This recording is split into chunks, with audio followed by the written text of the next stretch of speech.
Hello, this is Dennis. Welcome to my channel and thank you for subscribing. A few months ago, I found an amazing YouTube channel with some Lumiere films uploaded, with great source quality. It was hard to resist not doing some machine learning magic with them, and here is the result of a few months of processing and sound editing.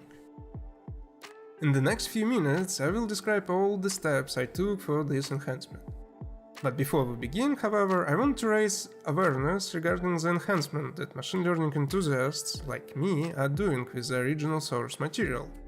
I kindly ask you to share this knowledge with a broader audience if you are a machine learning enthusiast, like me.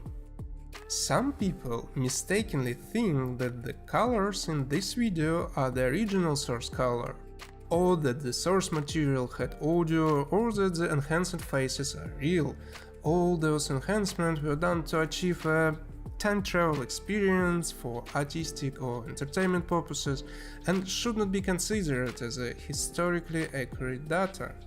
Neural networks can only guess colors when we're doing colorization, or new pixels when we're doing upscale, and faces when working with some facial restoration.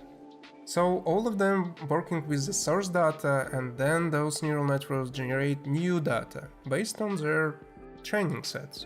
Here is an example of how effective additional data generation can be. I previously did this experiment. I used the oldest icon of Jesus Christ from the 6th century and generated an approximation of a realistic looking face.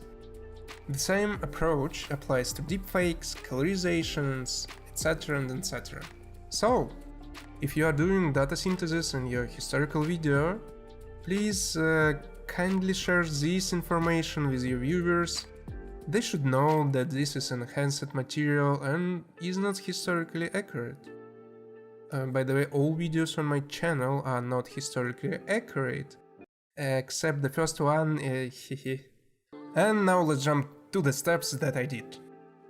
Firstly, I have a new step to describe, added to our pipeline, which is called Original Framerate Restoration.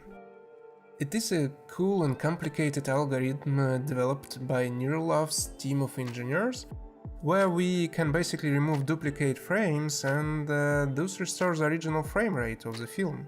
This is a complicated task because duplicated frames are not exactly the same and could have different amount of noise, film damage, etc. This is a crucial step to achieve the effect of fluid movement when we do version of the video at 60 frames per second.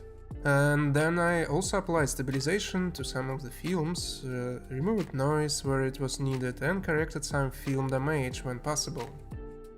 Then, with the help of different neural networks, I did some steps you know well if you have been following my channel. First, I upscaled every frame to 4K resolution, then I generated 4 times more frames per film to achieve 60 frames per second playback, and then restored a realistic playback speed for the video. I also added colorization, which adds artificial but pleasing colors. As a final touch, I applied gentle facial enhancement. It's a GAN-based algorithm that slightly enhances all the faces and makes them more detailed by synthesizing facial details. After the image were perfect, I spent almost 2 weeks adding sound to each film because I can, so why not? The sounds are not real and sometimes I did a terrible job, but I really like this ambient effect when, for example, you can see and hear a dog starting to bark on screen and experience the moment as if you were there. That's truly amazing. Those were all the steps for this video. Let's watch the final result. And please consider subscribing if you like what I'm doing.